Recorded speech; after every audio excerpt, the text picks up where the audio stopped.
Hi friends, എല്ലാവർക്കും മേജീസ് ക്രിയേഷൻസിൻ്റെ പുതിയൊരു എപ്പിസോഡിലേക്ക് സ്വാഗതം. നിങ്ങളെല്ലാവരും ആദ്യമായിട്ടാണ് ഈ ചാനൽ കാണുന്നതെങ്കിൽ സബ്സ്ക്രൈബ് ചെയ്യാൻ മറക്കരുതേ. കമലയുടെ പഴങ്കഞ്ഞിക്കട ഇപ്പോൾ ആളുകൾ വന്ന് അടിച്ച് തകർക്കുന്നുണ്ട്. നിങ്ങളുടെ കടയിൽ നിന്നും പഴങ്കഞ്ഞി കുടിച്ചവരാണ് അവിടെ ചോര ഛർദ്ദിച്ച് കിടക്കുന്നത്. ഇനി എത്ര പേർ മരിക്കുമെന്ന് ആർക്കറിയാം. നിങ്ങളെക്കൊണ്ട് ഞങ്ങൾ സമാധാനം പറയിപ്പിക്കും എന്നൊക്കെ അവർ പറഞ്ഞ് അവിടെയെല്ലാം ഇപ്പോൾ നശിപ്പിച്ചുകൊണ്ടിരിക്കുകയാണ്. ഈ സമയം ഇപ്പോൾ അനൂപും ധനുഷും കൂടി എത്തിയിട്ടുണ്ട്. അവിടെ നിന്ന് ആളുകൾ അവരെയും തടഞ്ഞു നിർത്തുകയാണ്. ഞങ്ങളൊന്ന് കാര്യം എന്താണെന്ന് തിരക്കട്ടെ എന്ന് പറയുമ്പോൾ, ഞങ്ങളൊന്ന് പറയട്ടെ എന്നൊക്കെ ഇങ്ങനെ ധനുഷ് പറയുമ്പോൾ, നീ ഒന്നും പറയണ്ട, ആൾക്കാരെ കൊലയ്ക്ക് കൊടുത്തിട്ട് ഇനി എന്ത് പറയാനാ, എല്ലാത്തിനെയും പച്ചയ്ക്ക് കത്തിക്കും എന്നൊക്കെ പറഞ്ഞ് ബഹളം വെക്കുകയാണ് എല്ലാവരും. കമലയാണെങ്കിൽ നല്ല കരച്ചിലാണ്. ഇപ്പോൾ അനൂപും ധനുഷും കൂടെ കമലയുടെ അടുത്തേക്ക് വരുന്നുണ്ട്. അപ്പോൾ കമല പറയുന്നുണ്ട്, ആദ്യം സച്ചിയാണ് ഇവിടുന്ന് പഴങ്കഞ്ഞി കുടിച്ചിട്ട് പോയത്, അവനെ ഒന്ന് വിളിക്കെന്ന് കരഞ്ഞുകൊണ്ട് പറയുന്നുണ്ട് കമല. ഈ ഒരു വിവരം കേട്ട് ഇപ്പോൾ അനൂപും ധനുഷും കൂടി ഞെട്ടി നിൽക്കുന്നുണ്ട്. സച്ചിയേട്ടനെ വിളിച്ചിട്ട് കിട്ടുന്നില്ല എന്ന് ഇപ്പോൾ സ്നേഹ അവരോട് പറയുന്നുണ്ട്. ഈ സമയം ഇപ്പോൾ സച്ചിയാണ് കാണിക്കുന്നത്. സച്ചിയെ ഹോസ്പിറ്റലിൽ കൊണ്ട് കിടത്തിയിട്ടുണ്ട്. ഈ ഒരു സംഭവം അറിഞ്ഞ് വാർത്തക്കാരെല്ലാം തന്നെ ഹോസ്പിറ്റലിൽ വളഞ്ഞു നിൽക്കുകയാണ്. പഴങ്കഞ്ഞി കുടിച്ച് അവശ നിലയിലായി മറ്റ് ആൾക്കാരെയും അവിടെ കൊണ്ടുവരുന്നുണ്ട്. അങ്ങനെ അവരോടുമൊക്കെ കാര്യം തിരക്കുകയാണ് വാർത്തക്കാർ. ഇന്ദുവും അമ്മുവും ആരതിയുമായി അവിടെ സച്ചിയുടെ കാര്യങ്ങളൊക്കെ അറിയാൻ വേണ്ടി നിൽക്കുന്നുണ്ട്. കുട്ടികളാണെങ്കിൽ ആകെ പേടിച്ചും വിഷമിച്ചും ഇരിക്കുന്നുണ്ട്. അവന്തിക ഇപ്പോൾ എല്ലാ കാര്യങ്ങളും അറിഞ്ഞുകൊണ്ടിരിക്കുന്നുണ്ട്. കൂടെ ഇപ്പോൾ രാജീവുമുണ്ട്. ഇതെല്ലാം കണ്ട് വളരെയധികം സന്തോഷിച്ച് നിൽക്കുന്നുണ്ട് അവന്തിക. നോക്ക് രാജീവേ, എൻ്റെ ശത്രുക്കളുടെ തകർച്ചയുടെ വിളംബരം കേട്ടില്ലേ? സകല ചാനലുകാരും ഓൺലൈൻ മീഡിയാസുകാരും ഹോസ്പിറ്റലിൽ തന്നെയുണ്ട്. എൻ്റെ മുഖ്യ ശത്രു അത്യാസന്ന നിലയിൽ മരണത്തോട് മല്ലടിച്ച് കിടക്കുകയാണ്. ബാക്കിയുള്ളവരുടെ കരച്ചിലും പിഴിച്ചിലും നിലവിളിയും അത് മതി അവന്തികയ്ക്ക്, ഇത്രയും മതി. ഇനി ആ ചാകാൻ കിടക്കുന്നവൻ്റെ ജീവൻ മേലോട്ടെടുത്താൽ പിന്നെ എൻ്റെ സന്തോഷം കടലിലെ തിരകൾ പോലെ മേലോട്ടുയരും എന്നൊക്കെ അവന്തിക പറയുന്നത് കേട്ട് ഇപ്പോൾ രാജീവ് ചോദിക്കുന്നുണ്ട്, മീഡിയക്കാർക്ക് വേണ്ടത് കൊടുത്തു അല്ലേ എന്ന് രാജീവ് ചോദിക്കുമ്പോൾ അവന്തിക പറയുന്നു, ഞാൻ ആർക്കും ഒന്നും കൊടുത്തിട്ടില്ല, ആരോടും ഒന്നും ചെയ്യണമെന്നും പറഞ്ഞിട്ടില്ല. പക്ഷേ അവർക്ക് വേണ്ടി ഇരകളെ ഞാൻ മുന്നിലേക്ക് ഇട്ടുകൊടുത്തു. ഇനി ആ ഇരകളെ കൊത്തിപ്പറിച്ച് അവർ വിശപ്പടക്കിക്കോളും. ഇതോടുകൂടി അവരുടെ സകല കച്ചവടവും പൂട്ടും. ഇനി അവർക്ക് ഒരു ബിസിനസ്സും ഈ നാട്ടിൽ തുടങ്ങാൻ സാധിക്കില്ല. എന്തായാലും രംഗം കൊഴുത്തു. ഇനി പന്ത് രാജീവിൻ്റെ കോട്ടിലാണ് എന്ന് അവന്തിക പറയുമ്പോൾ രാജീവ് പറയുന്നുണ്ട്, മേഡം പേടിക്കേണ്ട, ഇനി എന്ത് വേണമെന്ന് ഞാൻ നോക്കിക്കോളാം. കാര്യങ്ങൾ മേഡം ആഗ്രഹിക്കുന്നത് പോലെ നടക്കും. ഹോസ്പിറ്റലിൽ നിന്ന് ആംബുലൻസിലേക്ക് അവനെ കൊണ്ടുപോകുന്നതിന് മുമ്പ് ഒരു വണ്ടി അവൻ്റെ മുറ്റത്തെത്തട്ടെ. ഞാനെല്ലാം തീരുമാനിച്ചുറപ്പിച്ചു കഴിഞ്ഞു. ഇനി നിയമം നിയമത്തിൻ്റെ വഴിക്ക് പോകും. അത് പറഞ്ഞു കേൾക്കാനുള്ളതല്ല, നേരിട്ട് കാണാനുള്ളതാണെന്ന് രാജീവ് പറയുന്നു. ചെന്ന് നമ്മൾ തീരുമാനിച്ച നീതി നടപ്പിലാക്ക് എന്ന് അവന്തിക പറയുന്നു. അങ്ങനെ ശേഷം ഇപ്പോൾ കാണിക്കുന്നത് കമലയുടെ വീട്ടുമുറ്റത്ത് വീണ്ടും കൂടുതൽ ആളുകൾ വന്ന് ബഹളമുണ്ടാക്കുന്നുണ്ട്. അതിൽ അവന്തികയുടെ ആൾക്കാരാണ് കൂടുതലുമുള്ളത്. അതിലൊരാൾ പറയുന്നുണ്ട്, അകത്ത് കയറി ഒളിച്ചിരിക്കാതെ പുറത്തേക്ക് ഇറങ്ങടാ, ഇതിനൊരു സമാധാനം ഉണ്ടാക്കാതെ ഞങ്ങളാരും ഇവിടുന്ന് പോകുന്നില്ല എന്നൊക്കെ പറഞ്ഞ് അവരാകെ ബഹളം വെക്കുകയാണ് പുറത്തുനിന്ന്. ഇതെല്ലാം കണ്ട് വളരെയധികം ടെൻഷനോടെ ഇരിക്കുകയാണ് അവരെല്ലാവരും. ഈ സമയത്ത് അനൂപിൻ്റെ ഫോണിലേക്ക് ഒരു കോൾ വരുന്നു. വിളിക്കുന്നത് ഗൂഗിളായിരുന്നു. ഗൂഗിൾ പറയുന്നുണ്ട്, ഞാൻ പറയുന്ന കാര്യം ക്ഷമയോടെ കേൾക്കണം. സച്ചി വളരെ സീരിയസ് ആയി ഹോസ്പിറ്റലിലാണെന്ന് ഗൂഗിൾ പറയുന്നു. അത് കേട്ട് അനൂപ് ഒന്ന് ഞെട്ടി. എന്നിട്ട് ഏത് ഹോസ്പിറ്റലാണെന്ന് ചോദിക്കുന്നുണ്ട് അനൂപ്. അങ്ങനെ ഗൂഗിൾ എല്ലാ കാര്യങ്ങളും അനൂപിനോട് പറയുകയാണ്. ആരതി പറഞ്ഞ കാര്യങ്ങളും ഹോസ്പിറ്റലിലേക്ക് കൊണ്ടുപോയ കാര്യങ്ങളും എല്ലാം ഇങ്ങനെ അനൂപിൻ്റെ അടുത്ത് പറയുന്നു. ഇതൊക്കെ കേട്ടിട്ട് ഇപ്പോൾ കമല ഇപ്പോൾ ബഹളം വയ്ക്കുന്നുണ്ട്. എന്നിട്ട് അനൂപിനോട് ചോദിക്കുന്നുണ്ട്, എന്താ അനൂപേ, എന്താ സച്ചിക്ക് പറ്റിയത്? സച്ചി ഇപ്പോൾ എവിടെയാ? അവൻ ജീവനോടെ ഉണ്ടോ എന്നൊക്കെ കരഞ്ഞുകൊണ്ട് കമല ചോദിക്കുന്നു. അങ്ങനെ ഇപ്പോൾ അവരെല്ലാവരും പുറത്തേക്ക് ഇറങ്ങിയിട്ടുണ്ട്. ഇത് കണ്ട് അവന്തികയുടെ ആളുകൾ പറയുന്നുണ്ട്, അപ്പോൾ പേടിയുണ്ട് എന്ന് ചോദിച്ച് അകത്തേക്ക് കയറുകയാണ്. ഈ സമയം രാജീവ് ഇപ്പോൾ അവിടേക്ക് എത്തുന്നുണ്ട്. സാറേ, ഇവരെ വെറുതെ വിടരുത് എന്നൊക്കെ നാട്ടുകാർ ഇങ്ങനെ പറയുന്നുണ്ട്. ഒരുപാട് പേർ ആശുപത്രിയിലായിട്ടുണ്ട്, ഇവരെ അറസ്റ്റ് ചെയ്യണം, ഈ കട പൂട്ടിക്കെട്ടണം എന്നൊക്കെ ഓരോരുത്തരും പറയുന്നത് കേട്ട് രാജീവ് പറയുന്നുണ്ട്, നിങ്ങളാരും ബഹളം വയ്ക്കരുത്, ഇത് ചെയ്തവരെ ആരെയും പോലീസ് വെറുതെ വിടില്ല, നിങ്ങളല്ലേ ഈ തട്ടുകടയുടെ നടത്തിപ്പുകാരി എന്ന് കമലയോട് രാജീവ് ചോദിക്കുന്നു. എന്തായാലും പഴങ്കഞ്ഞിയുടെ രുചി നാട്ടുകാർക്ക് അസലായി പിടിച്ചു. എത്ര പേര് ആശുപത്രിയിൽ കിടക്കുന്നതെന്ന് അറിയുമോ എന്നൊക്കെ ഇങ്ങനെ രാജീവ് ചോദിക്കുമ്പോൾ, സാറേ, ഞങ്ങൾ മനഃപൂർവ്വം ഒന്നും ചെയ്തിട്ടില്ല എന്ന് അനൂപ് പറയുന്നു. സച്ചിമോൻ ഹോസ്പിറ്റലാണ്, ഞങ്ങൾ അങ്ങോട്ടേക്ക് പോകാൻ നിൽക്കുകയാണെന്ന് കമലയും പറയുന്നുണ്ട്. ആണോ, അങ്ങനെയാണോ? ചക്കിന് വെച്ചത് കൊക്കിനെ കൊണ്ടെന്ന് പറയുന്നത് പോലെ. എന്നാൽ പിന്നെ നമുക്കെല്ലാം കൂടി അടച്ചു പൂട്ടിയിട്ട് ആശുപത്രിയിലേക്കല്ല, നേരെ പോലീസ് സ്റ്റേഷനിലേക്ക് പോയാലോ എന്നൊക്കെ രാജീവ് ഇപ്പോൾ അവരോട് ചോദിക്കുന്നുണ്ട്. ഈ കട നടത്താനുള്ള ലൈസൻസ് നിങ്ങൾക്കുണ്ടോ, അതോ അതും ഉടായിപ്പാണോ എന്ന് രാജീവ് ചോദിക്കുന്നു.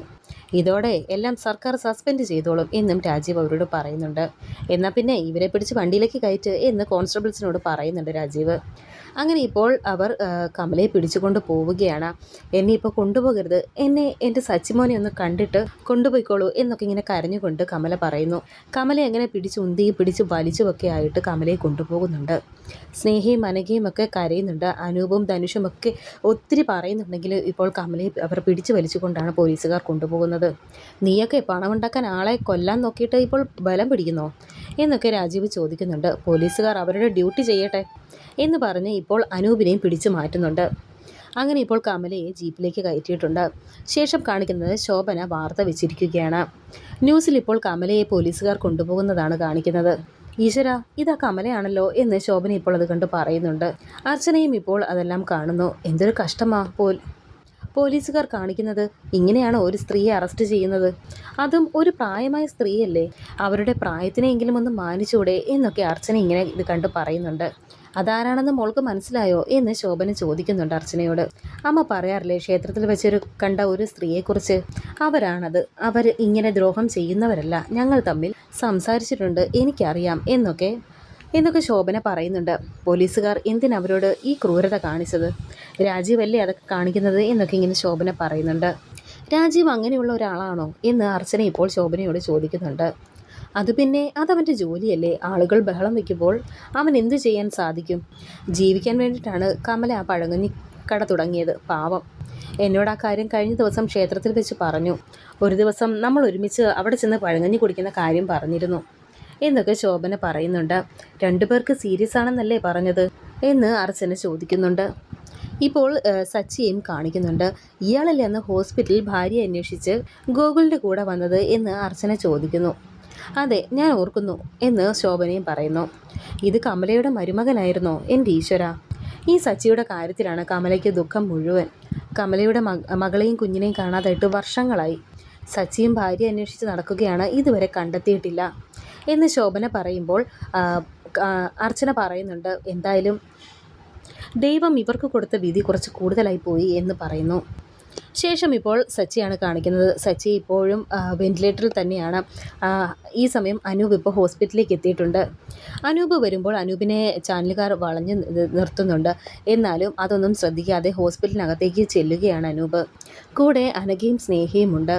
അച്ഛൻ കണ്ണു തുറക്കുന്നില്ല അങ്കിളെ എന്ന് പറഞ്ഞ് ഇന്ദു ഇപ്പോൾ അനൂപിനെ കെട്ടിപ്പിടിച്ച് കരയുകയാണ്.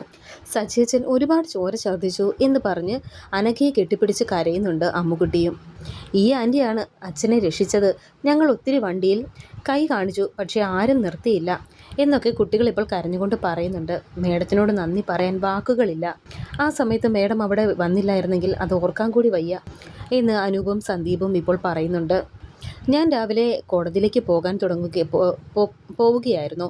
അപ്പോഴാണ് കുട്ടികൾ കാറിന് കൈ കാണിച്ചത് എന്ന് ആരതി പറയുന്നുണ്ട്. ഡോക്ടർ എന്തെങ്കിലും പറഞ്ഞിരുന്നോ എന്ന് സ്നേഹ ആരതിയോട് ചോദിക്കുമ്പോൾ ഒന്നും പറയാറായിട്ടില്ലെന്നാണ് പറഞ്ഞത് എന്ന് ആരതി പറയുന്നുണ്ട്.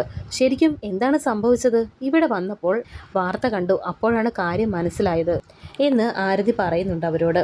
സച്ചി രാവിലെ കുട്ടികളെ കൊണ്ടുപോകാൻ വന്നിരുന്നു, പിന്നെ പഴകഞ്ഞിയും കുടിച്ചു. അങ്ങനെ കാര്യങ്ങളെല്ലാം ആരതിയോട് പറയുന്നുണ്ട്. അനൂപ് അമ്മയെ പോലീസ് അറസ്റ്റ് ചെയ്തു എന്നും പറയുന്നു. ഇത് കേട്ട് ആരതി പറയുന്നുണ്ട്, പോലീസിന് അവരുടെ ഡ്യൂട്ടി ചെയ്തല്ലേ പറ്റൂ. അങ്ങനെ ഇപ്പോൾ അവന്തികയുടെ ആളുകളിൽ ഒരാൾ ഇപ്പോൾ അവർ സംസാരിക്കുന്നതിൻ്റെ അവിടെ വന്ന് നിൽക്കുന്നുണ്ട്. എന്നിട്ട് അതെല്ലാം അയാൾ നോക്കുന്നുണ്ട്. അങ്ങനെ കമലയെ ലോക്കപ്പിൽ കൊണ്ട് അടച്ചിരിക്കുകയാണ്. അവിടെ കിടന്ന് പൊട്ടിക്കരയുന്നുണ്ട് കമല. ഇപ്പോൾ കിടന്ന് മൂങ്ങിയിട്ട് കാര്യമൊന്നുമില്ല, നാട്ടുകാർക്ക് വിഷം കുത്തി കൊടുക്കുന്നതിന് മുമ്പ് ആലോചിക്കണമായിരുന്നു എന്നൊക്കെ രാജീവ് പറയുമ്പോൾ, എൻ്റെ പൊന്നു സാറേ, ഞാൻ അങ്ങനെയൊന്നും ചെയ്തിട്ടില്ല എന്ന് കമല പറയുന്നുണ്ട്. ഉടനെ അവിടെ നിന്ന് കോൺസ്റ്റബിൾ ചോദിക്കുന്നുണ്ട്, പിന്നെ എങ്ങനെയാടി വിഷം ആകാശത്ത് നിന്ന് നിൻ്റെ പഴങ്ങഞ്ഞിക്കളത്തിലേക്ക് വന്ന് വീണോ എന്ന് ചോദിക്കുന്നു. ഞാൻ പറയുന്നത് ഒന്ന് കേൾക്ക്, എൻ്റെ കുടുംബത്തിൻ്റെ കഷ്ടപ്പാട് മാറ്റാൻ വേണ്ടിയിട്ടാണ് ഞാൻ പഴങ്ങഞ്ഞിക്കട തുടങ്ങിയത്, അല്ലാതെ ആരെയും കൊല്ലാനല്ല എന്ന് കമല കരഞ്ഞുകൊണ്ട് പറയുന്നുണ്ട്. മര്യാദയ്ക്ക് നീ സത്യം പറഞ്ഞോ, നാട്ടുകാർക്ക് നീ എന്തൊക്കെയാണ് കലക്കി കൊടുത്തത് എന്ന് അവർ ചോദിക്കുമ്പോൾ, ഞങ്ങൾ കഴിക്കുന്ന ആഹാരം തന്നെയാണ് മറ്റുള്ളവർക്കും ഞങ്ങൾ കൊടുക്കുന്നത്. ഞാനും എൻ്റെ കുടുംബവും ഇങ്ങനെ ദാരിദ്ര്യത്തിൽ ജീവിച്ചവരല്ല, പക്ഷേ വിധി ഞങ്ങളെ ഇങ്ങനെയാക്കി എന്നൊക്കെ കമല അവരോട് കരഞ്ഞുകൊണ്ട് പറയുന്നുണ്ട്. എന്നോട് ഒരല്പം ദയ കാണിക്കണം. എൻ്റെ മോനെ എനിക്കൊന്ന് കാണാൻ അനുവദിച്ചാൽ മാത്രം മതി, ഞാൻ കാല് പിടിക്കാം എന്നൊക്കെ കരഞ്ഞുകൊണ്ട് പോലീസുകാരോട് പറയുന്നുണ്ട് കമല. അത് കേട്ടിപ്പോൾ പോലീസുകാർ ദേഷ്യപ്പെടുന്നുണ്ട്. എന്നിട്ട് പറയുന്നുണ്ട്, കൈവീശി ഒന്ന് തന്നാലുണ്ടല്ലോ, ഇത്രയും പ്രായമുണ്ടെന്ന് ഞാൻ നോക്കില്ല എന്നൊക്കെ അവർ പറയുന്നു. അങ്ങനെ ഇപ്പോൾ വളരെയധികം വിഷമത്തോടെ കരഞ്ഞ് അവിടെ ഇരിക്കുന്നുണ്ട് കമല. ശേഷം ഇപ്പോൾ ആശുപത്രിയിൽ സച്ചിയെ ഡോക്ടർ നോക്കിയിട്ട് പുറത്തേക്ക് വരുന്നുണ്ട്. ഉടനെ തന്നെ അനൂപ് ഇപ്പോൾ ഡോക്ടറോട് സച്ചിയെക്കുറിച്ച് ചോദിക്കുന്നു. ബോധം വന്നിട്ടില്ല, കുറച്ച് സമയമെടുക്കും. നിങ്ങളയാളുടെ ആരാണ് എന്ന് ഡോക്ടർ ചോദിക്കുമ്പോൾ ഞാൻ ബ്രദറാണെന്ന് അനൂപ് പറയുന്നു. അങ്ങനെ ഇപ്പോൾ കുറച്ചങ്ങോട്ട് മാറ്റി നിർത്തി ഡോക്ടർ അനൂപിനോട് മാത്രമായി സംസാരിക്കുന്നുണ്ട്. സച്ചിയുടെ അവസ്ഥ കുറച്ച് ക്രിട്ടിക്കലാണ്. ഞങ്ങൾ ഞങ്ങളുടെ പരമാവധി ശ്രമിക്കുന്നുണ്ട്. അയാളുടെ ശരീരത്തോട് മരുന്ന് പ്രതികരിക്കുന്നില്ല. വിഷം ആകെ പടർന്നിട്ടുണ്ട് എന്നും ഡോക്ടർ ഇപ്പോൾ അനൂപിനോട് പറയുന്നുണ്ട്. ഇതെല്ലാം കേട്ട് ആകെ വിഷമിച്ച് നിൽക്കുന്നുണ്ട് അനൂപ്. ബാക്കിയുള്ളവരും വളരെയധികം സങ്കടത്തിൽ തന്നെയാണ്. വരാനിരിക്കുന്ന പുതിയ എപ്പിസോഡുകളുമായി വീണ്ടും കാണാം. Thank you for watching.